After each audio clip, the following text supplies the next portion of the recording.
Meus irmãos, que Jesus nos dê a sua paz. Jesus nos conta uma parábola no Sermão da Montanha, parábola do amigo importuno. À meia-noite, segundo a narrativa de Jesus, um amigo bate à porta de outro amigo, solicitando alimento para suas visitas, porque ele não tinha nenhum alimento a oferecer a essas visitas. O amigo estava na cama, dormindo, acordou e disse para o outro amigo que estava lá fora: eu não vou me levantar agora, os meus filhos estão dormindo. E o amigo: não, mas você precisa me atender, você tem que me atender, afinal de contas, como é que eu vou deixar os meus amigos, minha visita, sem o alimento? E o amigo, no interior da casa, estava resistente.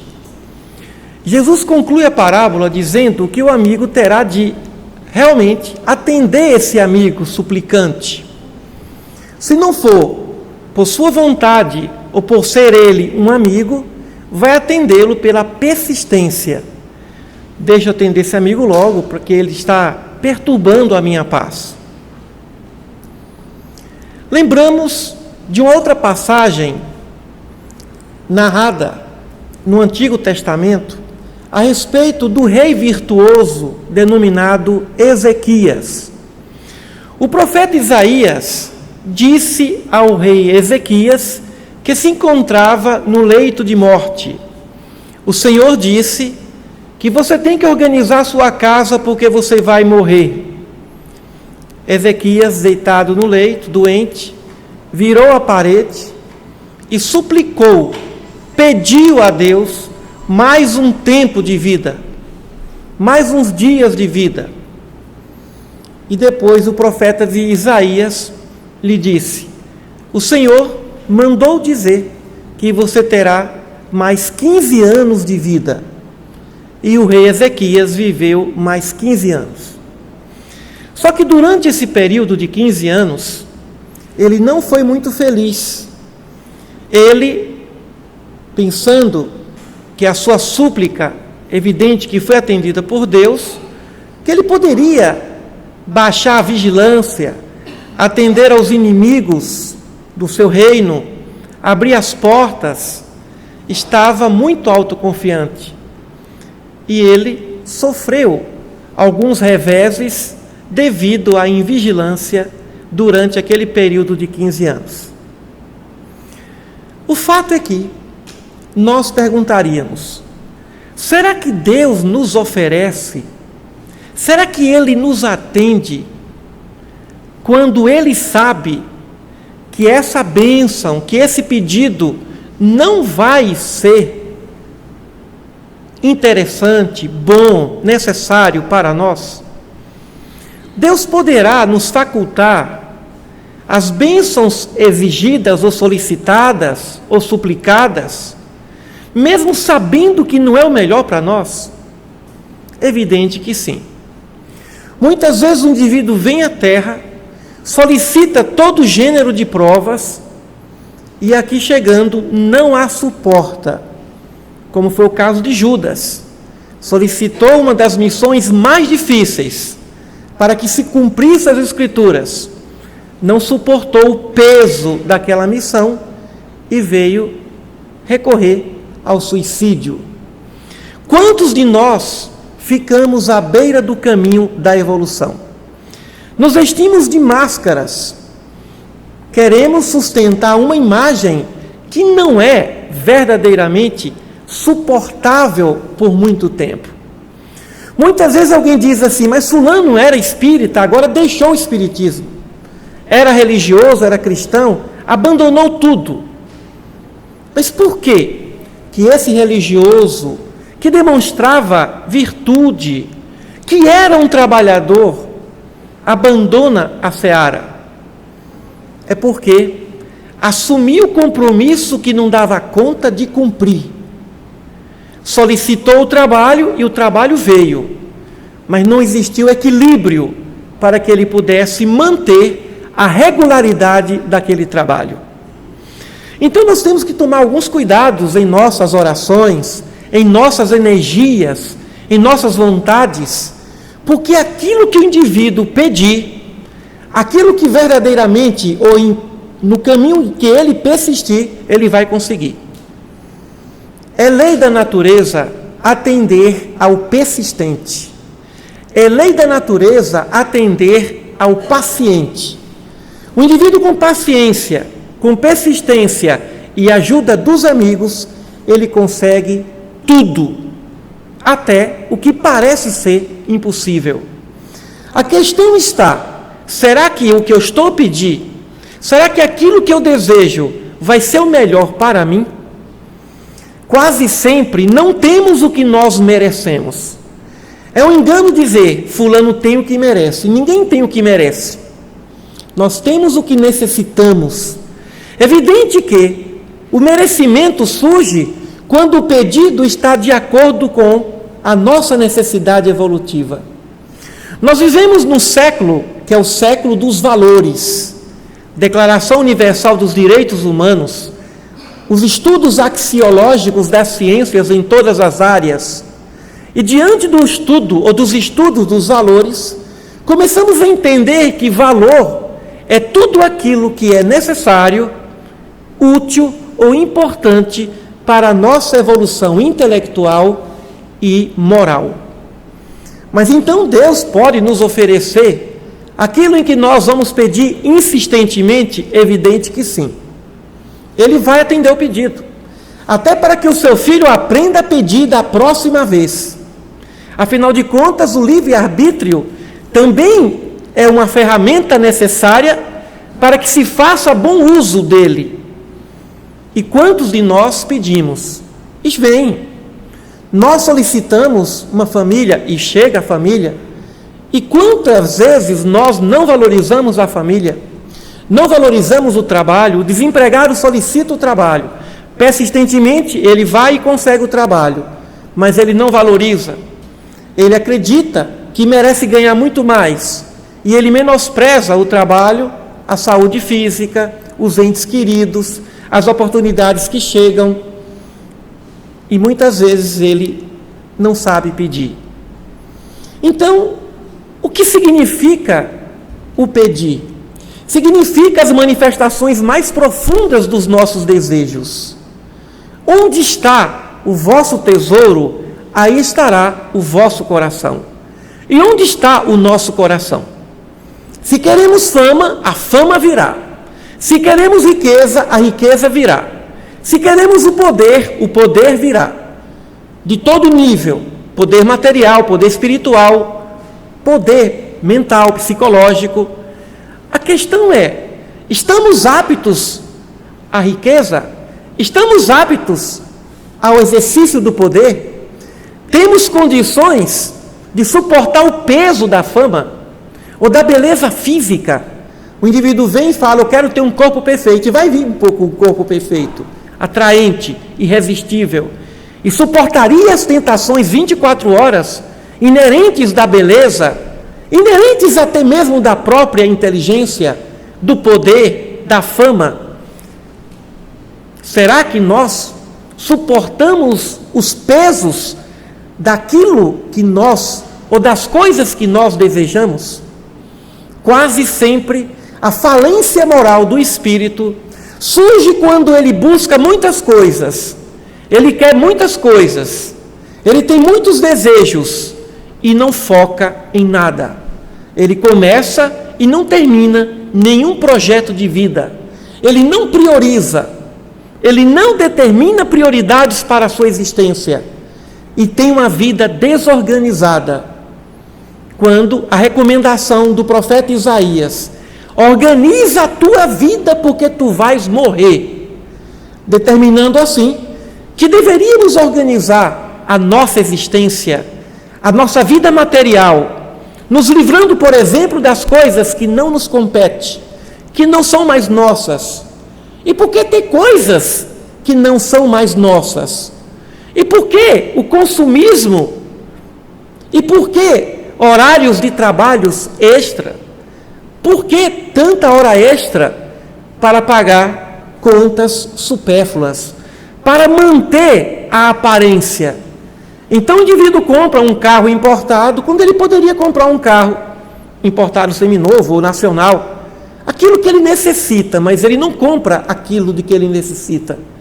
Ele adquire o bem para demonstrar ao outro o quanto ele é poderoso, o quanto ela é poderosa, para competir com as famílias, para competir com os cunhados, com as irmãs e até com o pai. O indivíduo chega e fala assim: vou ter mais do que meu pai teve.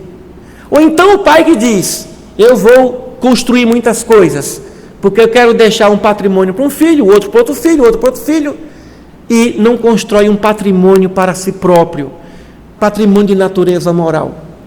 E aí nós lembramos também de Jesus diante de Marta e de Maria. Marta representando as nossas preocupações com o mundo, e Maria representando as nossas preocupações com o mundo espiritual, com a vida evolutiva. Marta, Marta, por que te preocupas com tantas coisas? Poucas coisas são necessárias, até uma só.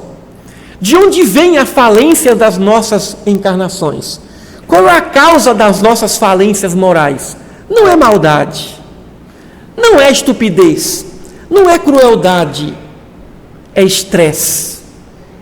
É a insensatez de querer assumir um compromisso que não pode ou não quer sustentar. Quantos que se casam sem amor, por interesse material, e as famílias induzem seus filhos, e quando a filha chega e pergunta e diz à mãe: mãe, eu estou gostando de um rapaz, não pergunta por quê, não pergunta se ele gosta dela, a pergunta é: onde ele mora? O pai dele trabalha em quê? Ele é empregado? Ele está desempregado? Ele vai ser medido. Logo entra no Google e verifica com o nome dele o que ele faz na vida. Não se pergunta sobre o amor, não se pergunta sobre se realmente gosta daquele rapaz. Os pais deveriam orientar seus filhos: só se casem com aquele ou com aquela que você goste. E poderia concretizar também: e que goste de você. Se vocês se amam, tudo será possível suportar. Mas não, nós queremos as aparências. Ele é bonito, ela é bonita. Nós julgamos pela aparência. Como é que é o carro dele? E aí nós vamos para o casamento. Diante desse grande desafio, casou por interesse material. Pode ser matéria física do corpo ou matéria, riqueza material, dinheiro, patrimônio. E como suportar esse casamento? Como suportar essas dificuldades de relacionamento? Se a base foi: eu acho que depois do casamento eu vou gostar dele, com o tempo eu vou passar a gostar dele ou dela. Não, ela vai mudar. Uma vez uma aluna disse: professor, meu marido disse que gosta mais da bola do que de mim. Eu perguntei: mas por quê? Ele disse que ama mais o Corinthians do que de mim. Mas eu falei: você não sabe que há um mandamento no corintiano? Amarás o Corinthians sobre todas as coisas, depois a Deus. Ah, mas eu pensei que depois que ele se casasse, ele ia diminuir um pouco pelo gosto do futebol. Piorou, professor. Eu falei: mas geralmente piora, geralmente acentua, e aí vem os problemas do casamento. Qual é a causa da separação? Orgulho? Não. Falta de amor? Não. A causa da separação é: eu não suporto mais o defeito dele. Porque o que acontece é que nós pensamos só nas virtudes do ente amado e não nos perguntamos: e eu dou conta desse defeito? Ninguém chega ao juiz e diz: seu juiz, eu quero me separar dessa mulher. Ninguém diz assim: ah, porque essa mulher cozinha tão bem que a hora dessa eu vou morrer de infarto. Ou então a mulher dizer ao juiz: seu juiz, eu quero separar desse homem pegajoso, carinhoso. Não, Deus me livre. Ninguém quer separar por causa da virtude, mas por causa do defeito que não dá conta de suportar. E aí pensa que depois do casamento ele vai consertar o outro. Olha o peso da responsabilidade de ter que consertar o outro, ou seja, fazer com que o outro adquira valores, valorize virtudes que não aprendeu ainda a valorizar, mas acredita que vai dar conta, mas acredita que suporta o peso de um casamento sem amor, ou suporta o peso de um trabalho sem amor, ou suporta o peso de uma vida sem amor, ou suporta o peso de assumir um compromisso religioso que não acredita plenamente. Quando alguém chega para mim e diz: fulano deixou de ser espírita, agora ele está em outra religião, ou abandonou toda a religião, é porque não suportou o peso da responsabilidade de ser espírita, não suportou o peso da responsabilidade de ser cristão, ou budista, ou confucionista, ou shintoísta, não suportou o peso da responsabilidade do conhecimento e viveu de aparências, e viveu dos aplausos das aparências. Nós precisamos entender que aquilo que mais nos cansa são as nossas máscaras, as máscaras que fazemos questão que o outro veja e admire. Vejam como eu tenho essa virtude, uma virtude que não é real, é uma virtude aparente, e por essa razão, em decorrência dessa virtude aparente, o indivíduo se trai e decepciona. E o que dizemos em relação a essas pessoas? É um hipócrita, prega e não faz, diz e não pratica, aparenta uma coisa e é outra. Não é isso. É porque não suporta ser ele mesmo, ser ela mesma, 24 horas por dia. É muito fácil ser virtuoso diante das plateias. É muito fácil ser virtuoso diante do outro, da aparência. Mas é muito difícil construir a virtude na solidão e no silêncio de uma disciplina, na solidão e no silêncio de uma dedicação, diante de um trabalho abnegado, sem espera de gratidão. Jesus curou 10 leprosos e somente um veio agradecer-lhe. E ele disse: mas não foram 10? Cadê os outros 9? Imaginemos se Jesus dependesse de gratidão para continuar curando. Se ele dependesse de aplauso para continuar pregando, se ele dependesse do reconhecimento das criaturas para que ele pudesse ser verdadeiramente o mestre que ele foi e é. Não dependamos de nada e nem de ninguém para o caminho da evolução, no sentido de escolhermos as virtudes e sermos fiéis aos valores.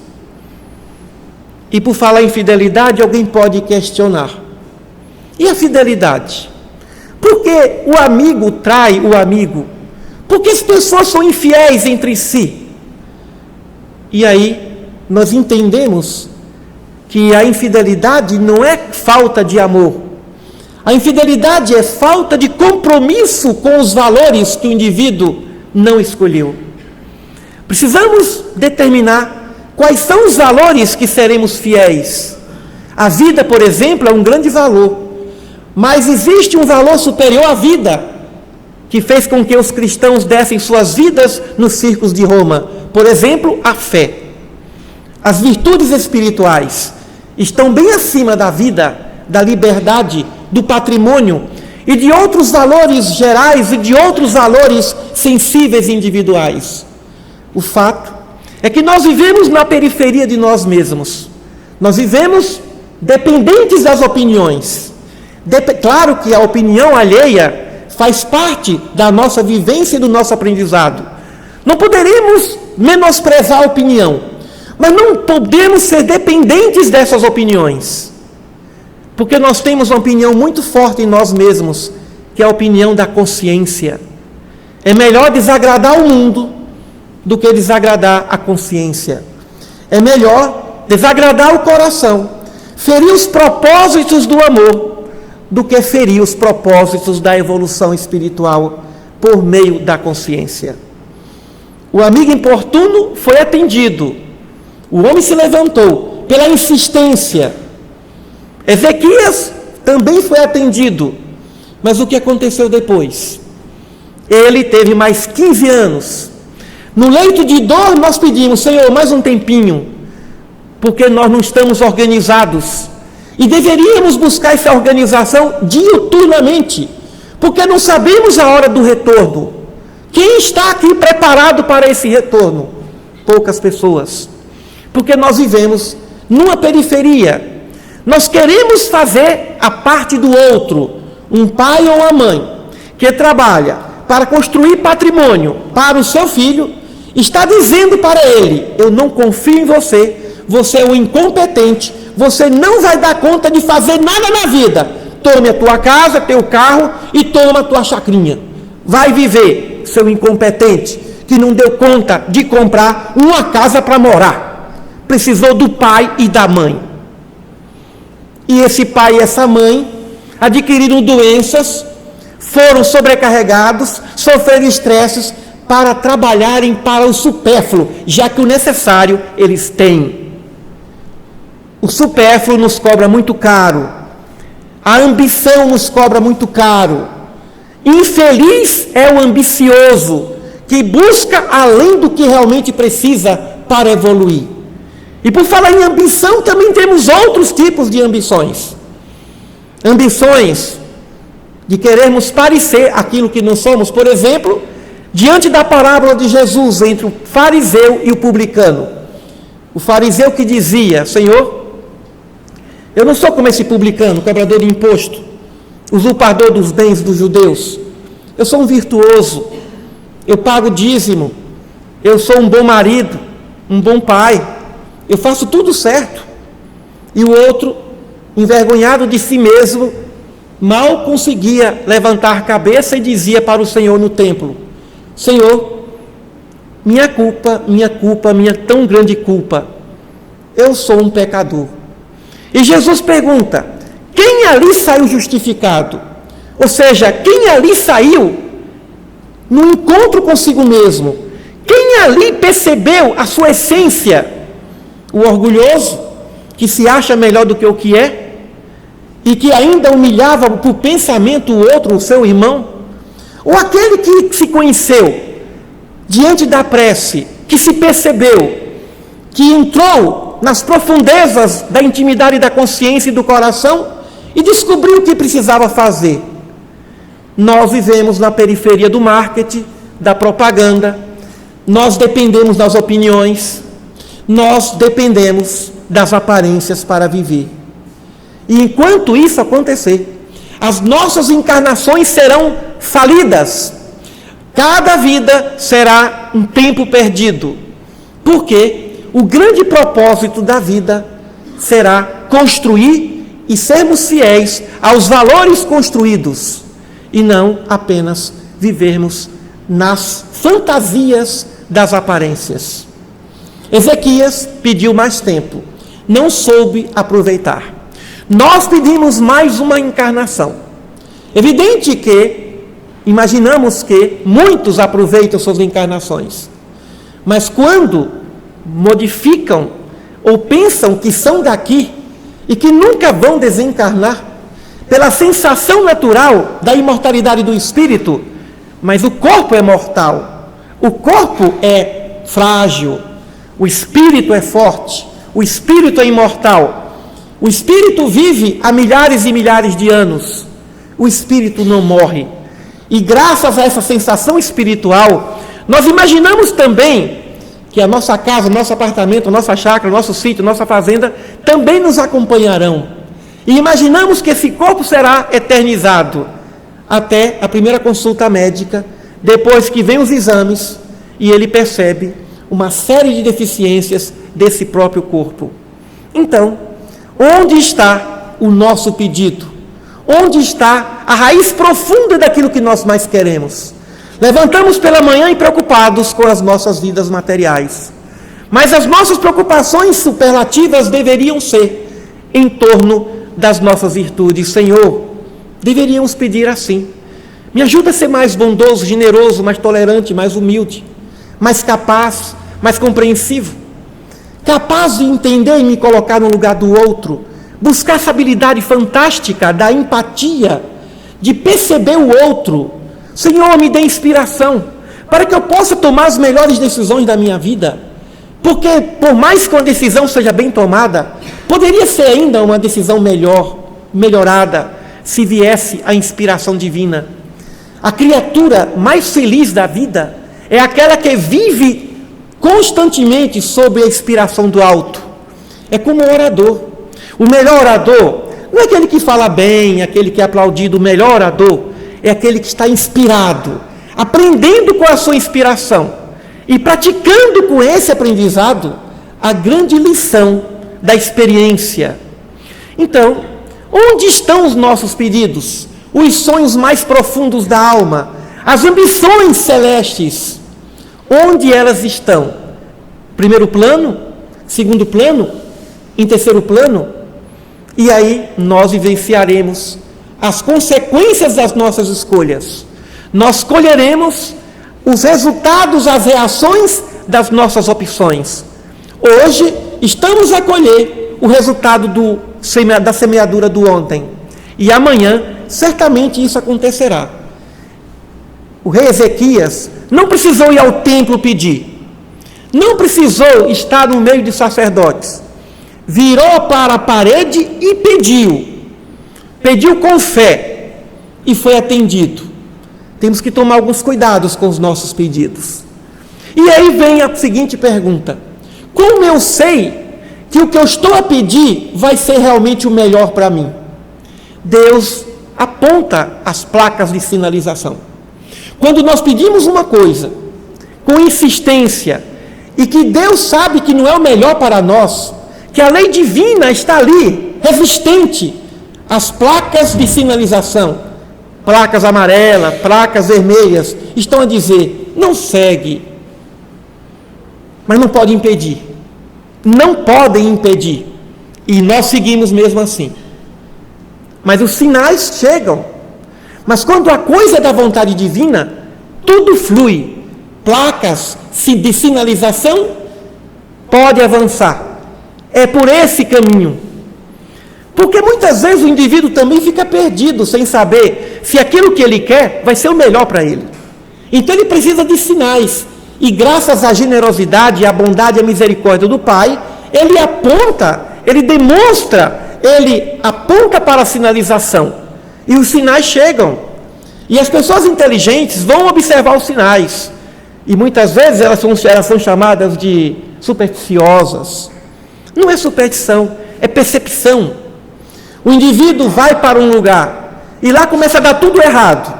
O próprio mestre disse: sai da cidade, sacode o pó, onde você for, e que não for bem atendido, bem acolhido, para que ficar ali? Vai ficar esperando ser crucificado? Aí já é suicídio. Aí o indivíduo fala: fulano matou fulano. Não, ele sabia que aquele lugar não era o melhor para ele.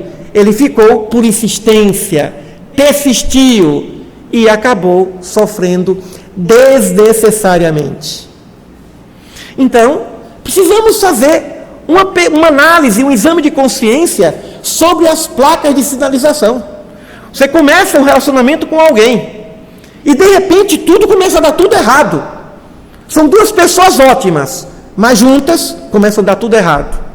E o indivíduo tem que saber: mas será que é a pessoa certa? Será que esse é o trabalho certo? Será que essa é a cidade certa? Será que esse é o caminho certo? Um lugar pode ser ótimo para uns e pode não ser ótimo para os outros. A energia daquele lugar não coaduna com o seu DNA dentro do processo da evolução. Não, mas eu quero ficar aqui. E teima.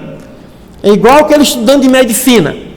Não é o curso dele, mas ele quer fazer. Leva 6 anos, cada ano vestibular, e quer passar na universidade da esquina da sua casa. E nós ficamos olhando para aqueles vestibulantes com uma certa pena. Faz um ano, não passa. Próximo ano. Aí ele vai vendo os colegas do ensino médio já formando. Recebe o convite de formatura do seu coleguinha. E ele ainda está tentando vestibular para a medicina. E até que ele consegue, porque se ele persistir, ele passa. E aí vai ser um péssimo médico. Será que ele não percebeu os sinais? Por que tem gente que vai fazer um vestibular para a medicina, por exemplo, e passa? Às vezes não era nem tão inteligente assim, no sentido de conhecia menos do que o outro que passou. E provavelmente, devido à pressão emocional, ele não teve condições de se acalmar no momento da avaliação. Mas ele teima, ele quer ser médico. pela vaidade de ser médico. E ele vai ser médico, porque tudo que ele quiser, com persistência, ele vai conseguir. E vai ser um péssimo médico. Ele pediu e ele recebeu. Mas ele não percebeu as placas de sinalização. Ele tem que entender o que ele deve e o que ele não deve fazer. Você está se preparando para fazer uma viagem. E de repente começa a dar tudo errado para essa viagem. Comece a desconfiar dessa viagem. Ou então tudo flui. Comece a gostar dessa viagem. Quando tudo flui, quando só surpresas agradáveis acontecem, é porque a vida está dizendo, continue. Claro que existem dificuldades naturais. Um estudante de medicina sabe que a concorrência é muito grande. Mas quando ele domina plenamente, se torna doutor em ensino médio e não passa, aí ele tem que começar a desconfiar. E sai de casa para fazer o vestibular e passa um carro numa poça de lama e suja ele todinho. Ele tem que começar a pensar, tem alguma coisa errada. Ou então ele sai e logo alguém oferece a carona. Está indo para lá? Vou te dar uma carona. Epa, então vai dar certo. Ele faz o cursinho preparatório. E no meio de tanta gente, ele recebe a bolsa para estudar para aquele cursinho, ou para aquele concurso, para aquele vestibular, por exemplo. Ele tem que começar a perceber que é um sinal positivo. Eu ganhei a bolsa no sorteio. A vida está dizendo, continue.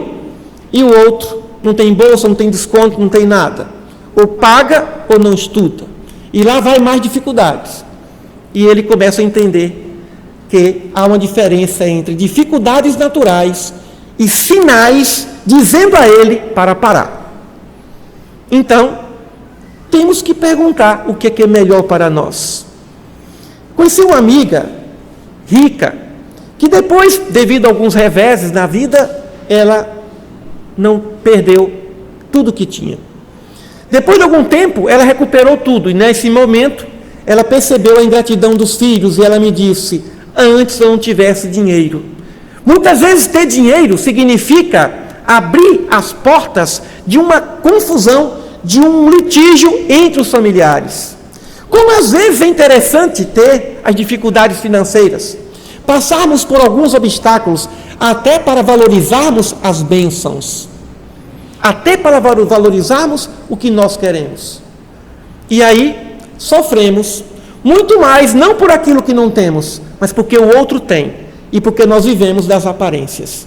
Meus irmãos, tudo aquilo que nós pedirmos, temos que tomar cuidado, porque se pedirmos com persistência, Deus vai nos conceder.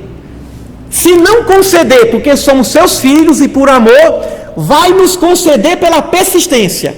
Ó filho persistente, então toma, para que você depois aprenda a pedir com sabedoria. E Ele dá, mesmo apontando as placas de sinalização. Vamos voltar, vamos fazer um exame interior e vamos pensar sobre a nossa existência, os nossos desejos mais profundos, as nossas vontades mais profundas. Vamos questioná-las, vamos pensar sobre aquilo que pensamos. No mundo acadêmico, pensar significa construir com exatidão uma organização de pensamento. O que eu quero? Por que eu quero? Para quê? Qual é a necessidade, a utilidade ou a importância do que eu quero? Como é que eu vou fazer para conquistar o que eu quero? Para conseguir alcançar o que eu quero? Depois vem, para quando eu quero? E quanto custa o que eu quero? E finalmente, vem, a quem eu vou pedir ajuda para conseguir o que eu quero? Aí o indivíduo está pensando. Mas nós não pensamos sobre os nossos desejos. Desejamos sem pensamentos. Colocamos o coração acima da razão, quando a consciência, a razão, está acima do coração para que ela aponte o caminho. Como diz o escritor Khalil Gibran Khalil, Deus age na paixão e repousa na razão. Muitas vezes nós agimos na paixão e repousamos no sentimento de culpa, no remorso, e sofremos porque a consciência é implacável. Onde está escrita a lei de Deus? Pergunta Allan Kardec. E os espíritos respondem: na consciência. Então, a consciência vai nos medir, pesar, e vai observar as nossas orações. Pedi e abre-se-vos-á. Batei, também vai ser aberto. Pedi e obtereis. A questão é, o que está pedindo? Está batendo em que porta? Querendo que janela que se abra? Será que vai ser o melhor para nós? Estejamos atentos aos nossos sinais, ou melhor, aos sinais de Deus, para que sejamos o Ezequias, que deveria fazer a seguinte prece: Senhor, eu gostaria de viver mais um tempo, me sinto desorganizado, mas como vem a bela oração de Jesus, mas que seja feita a tua vontade, que seja feita a tua vontade. E vem o salmista dizendo: entrega o teu caminho ao Senhor, confia nele e ele tudo fará. Muita paz a todos.